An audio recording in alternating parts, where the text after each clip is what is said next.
मौजूदा दौर में उतरौला से मैंने नामांकन दाखिल किया है भारतीय राष्ट्रीय कांग्रेस के प्रत्याशी के रूप में। उतरौला की जनता पिछले 25 सालों में 15 साल समाजवादी पार्टी का विधायक रहा और 10 साल भारतीय जनता पार्टी का। इन 25 सालों में सबने अपनी अपनी जेबें भरी, जनता ठगी गई है और जनता केवल उतरौला की ही नहीं पूरे प्रदेश की जनता ठगी गई है। भारतीय जनता पार्टी के झूठे वादों से परेशान है, किसान छुट्टा जानवरों से परेशान है, नौजवान बेरोजगारी का दंश झेल रहा है, मजदूर को मजदूरी नहीं मिल रही है। तो पूरी तरफ निराशा और महंगाई ने मध्यम वर्ग और निचले तबके के लोगों की कमर तोड़ दी है। तो हम लोग इस मुद्दे को लेकर जनता के बीच में जा रहे हैं। उतरौला की तमाम हमने जो घोषणा पत्र जारी किया है जो गांव के विकास के लिए, अब उसको एक करके बताने में बहुत लंबा समय लग जाएगा। हमने अपने घोषणा पत्र में जो हमने फेसबुक लाइव के माध्यम से जनता के बीच में डाला है, तमाम जो बंधे कटे हुए हैं, अस्पतालों की व्यवस्था अच्छे उचित डॉक्टर नहीं है, जहां पर सर्जन होने चाहिए वहां पर संविदा के लोग हैं, BUMS बैठे हुए हैं, तो लोगों को सरकारी सुविधाओं का अभाव है। उन चीज़ों को एक्टिवेट करना है, उन्हीं को सुदृढ़ करना है। और जो अराजक माहौल है, सरकारी तंत्र ने जो लूट और खसोट का जो एक जाल बुन डाला है उतरौला में, उससे जनता को निजात दिलाने के लिए हम मैदान में हैं। और उतरौला की जनता हमारे साथ निरंतर हमारा सहयोग करे, मेरा उत्साह बढ़ा रही है। और आने वाला जो 3 मार्च है, निश्चित रूप से उतरौला में कांग्रेस की विजय होगी, प्रियंका जी के संघर्षों की जीत होगी, कांग्रेस की जीत होगी। और हमारे प्रयास, हमारी मेहनत जो हम लगातार 1 बरस से उतरौला में निरंतर बने हुए हैं, हर गांव गली मोहल्ले में जा जा करके लोगों के दुख तकलीफों को सुन रहे हैं, उनके लिए योजनाएं बना रहे हैं। उतरौला के लोग जानते हैं, भली बात जानते हैं, उनका भरपूर प्यार और समर्थन मुझे मिल रहा है।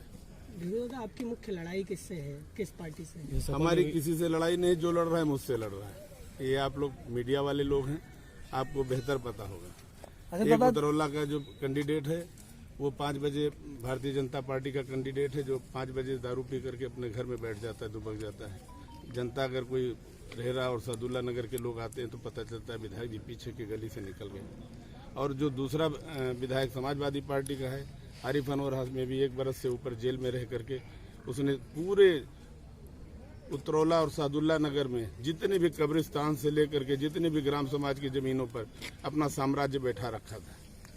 वो सब आप सबके संज्ञान में है और उसके कई मुकदमे उसके ऊपर हुए। आज वो जेल से छूट करके आए हैं। तो ऐसे नेताओं से उतरौला की जनता पर नहीं, जो लड़ रहा है मुझसे लड़ रहा है। ये आप लोग मीडिया वाले लोग हैं, आपको बेहतर पता होगा। एक उतरौला का जो कैंडिडेट है वो 5 बजे भारतीय जनता पार्टी का कैंडिडेट है, जो 5 बजे दारू पी करके अपने घर में बैठ जाता है, दुबक जाता है। जनता अगर कोई रेहरा और सादुल्ला नगर के लोग आते हैं तो पता चलता है विधायक जी पीछे की गली से निकल गए। और जो दूसरा विधायक समाजवादी पार्टी का है, आरिफ अनवर हाशमी भी 1 बरस से ऊपर जेल में रह करके उसने पूरे उतरौला और सादुल्ला नगर में जितने भी कब्रिस्तान से लेकर के जितने भी ग्राम समाज की जमीनों पर अपना साम्राज्य बैठा रखा था। वो सब आप सबके संज्ञान में है और उसके कई मुकदमे उसके ऊपर हुए। आज वो जेल से छूट करके आए हैं। तो ऐसे नेताओं से उतरौला की जनता परेशान है, उनसे निजात चाहती है।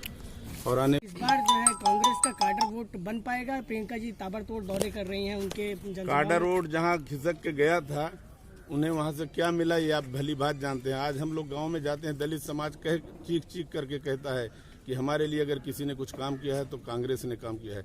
हमें अधिकार दिया, हमें समता, समानता, बंधुत्व और भाईचारा दिया है, हमें खुद मुख्तारी दी है, तो सिर्फ कांग्रेस का मुख्य वोट बैंक जो रहा है दादा, वो ब्राह्मण और मुस्लिम रहा है। दलित और मुस्लिम था। मुस्लिम भी उतरौला का मैं जहां लड़ रहा हूं, और मुस्लिम भी आप देखिएगा काफी मात्रा में कांग्रेस के सपोर्ट में है। जहां जहां अच्छे कैंडिडेट हैं या जहां कोई कैंडिडेट उस स्तर का नहीं है, मैं उस पर नहीं जाना टीका टिप्पणी करना चाहता हूं। लेकिन हमें मुसलमान भाइयों का, दलितों का, ब्राह्मणों का भरपूर समर्थन है, भरपूर सहयोग है। सर, विधायक जी एक आरोप और है भारतीय जनता पार्टी का कि आप एक विशेष धर्म के लोगों को ज्यादा वरीयता देते हैं। अब ये तो मेरे कार्यकाल में आपने देखा होगा कि मैंने किस धर्म और उसको वरीयता दी। मैं सबके साथ, जो जरूरतमंद है मैं जरूरतमंद के साथ हूँ।